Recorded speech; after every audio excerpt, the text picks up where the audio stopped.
Hi, I'm Samantha McDouglas from thebridgeteachers.com. Come look over my shoulder at a play problem. On this hand, we were the dealer and passed. Our left-hand opponent passed. Our partner opened one club, showing 3 or more clubs and an opening hand or better. Our right-hand opponent bid 1 diamond, showing 5 or more diamonds and 8 to 16 points. When it was our turn to bid, we bid 1 heart.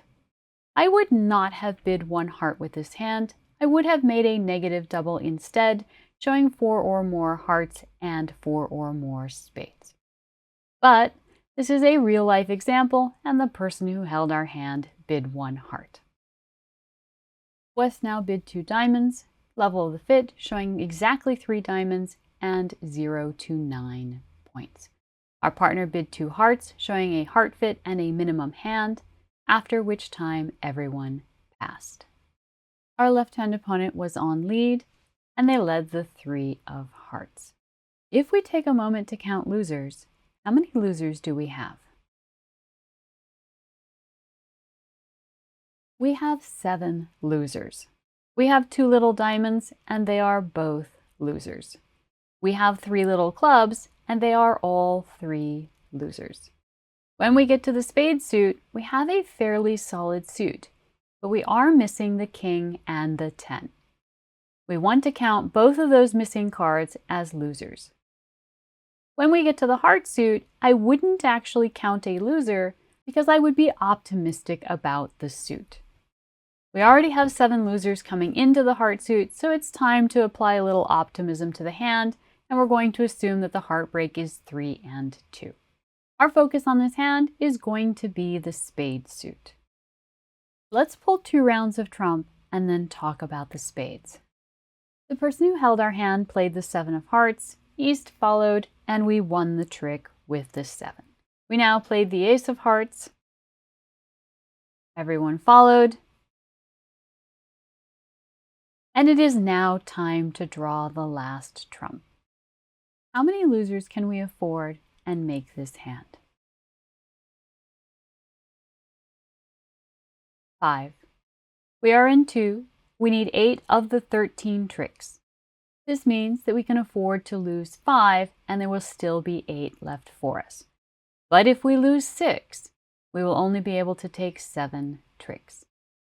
Since there is nothing we can do about our 2 diamond losers and our 3 club losers, we need to hold the spade suit to 0 losers.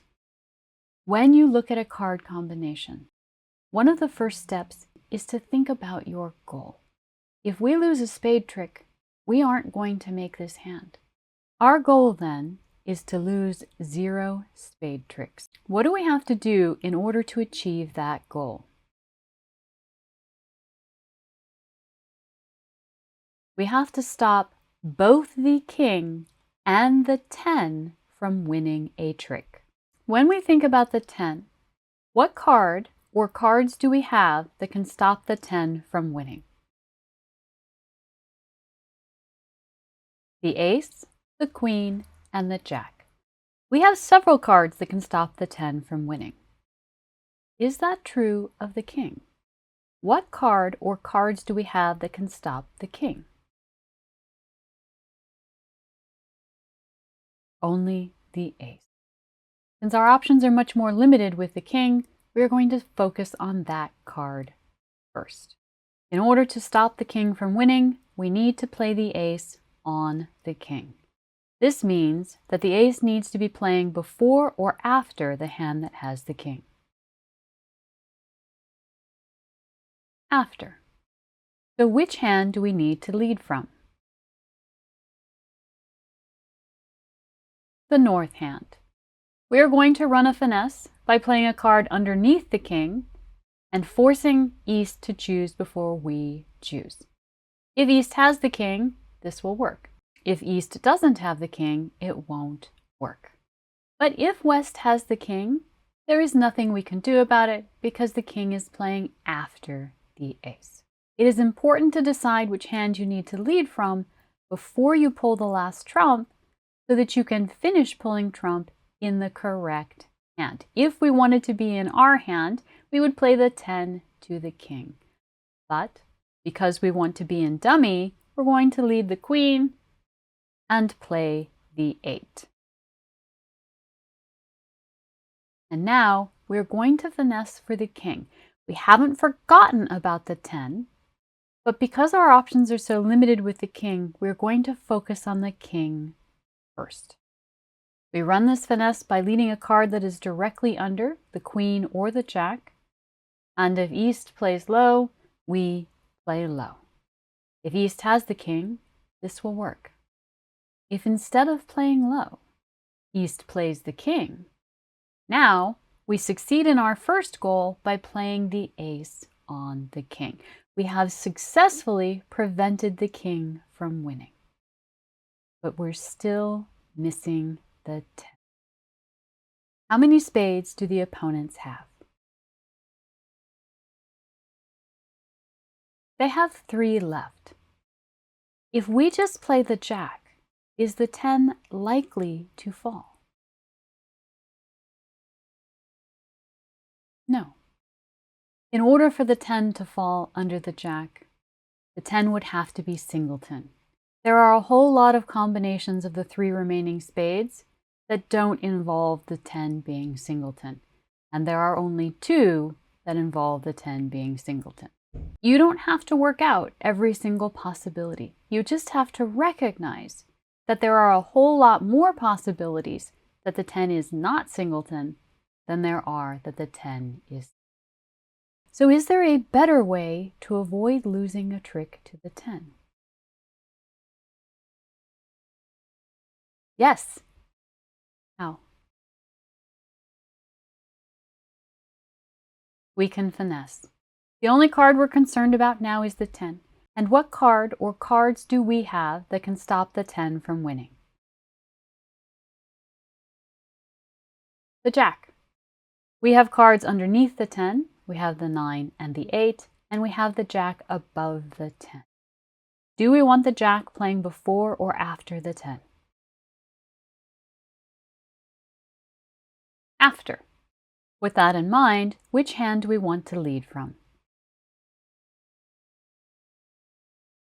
The south hand. We are going to lead from the south hand, forcing West to choose. If West chooses to play the 10, we will play the jack. And if they don't, we will play a card that is directly underneath the 10. You have 2 options here. You can play the jack and hope that the 10 is singleton, or you can finesse and hope that the 10 is in West. Neither one of these options has a 100% chance of success. The finesse has a 50% chance of success. Half the time, the 10 will be in West, and the other half the time, the 10 will be in East. But the only time that playing the jack without finessing will work is if the 10 is singleton. When we are comparing our 2 options here, are we going to finesse for the 10, or are we going to play the jack hoping that the 10 is singleton? We want to think about the different scenarios where each will work and determine which one we think is more likely to work.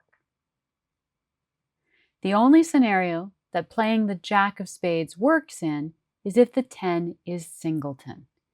And it's important to note that if the 10 is singleton in West, both techniques will work. Both playing the jack of spades and dropping the singleton 10 will work, and so too will the finesse. So the only scenario where playing the jack works and the finesse doesn't is if the 10 of spades is specifically singleton in the East hand. Now the finesse will succeed anytime the 10 is in West and will fail anytime the 10 is in East. Now that means the finesse is going to fail 50% of the time. But remember, we are comparing the 2 techniques. If the 10 is in East and it is not singleton, both techniques will fail. So the only situation where it is superior to play the jack is if the 10 is specifically singleton in East. Because if the 10 is in East, but it's not singleton, both techniques fail. If the 10 is in West, the finesse succeeds. You have a much greater chance of succeeding here if you take the finesse rather than just playing the jack and hoping that the 10 is singleton. Because it is possible that we need to finesse multiple times, we are better off running this finesse by leading the 9.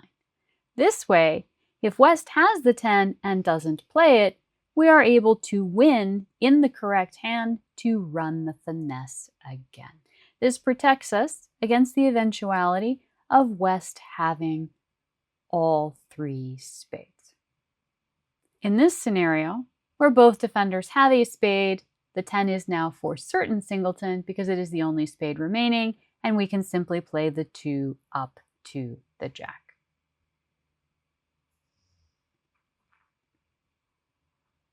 If instead of playing low, West plays the 10, now we play the jack.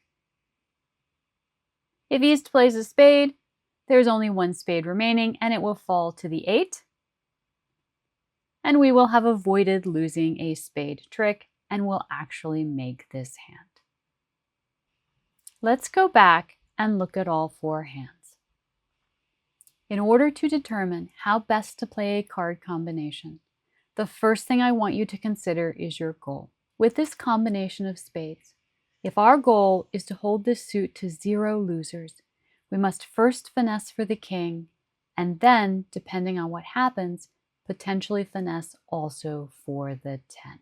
When cards get covered, other cards get promoted. When we lead the queen of spades and the king plays on our queen, the 10 gets promoted. In order to prevent the 10 from winning, our best option now is to finesse. Thinking about the 10 as a loser ahead of time helps you be aware that it is absolutely essential to find a way to avoid losing that trick. Thank you. Thank you for joining me in learning this amazing game. Be sure to like and subscribe so you don't miss any of our new videos.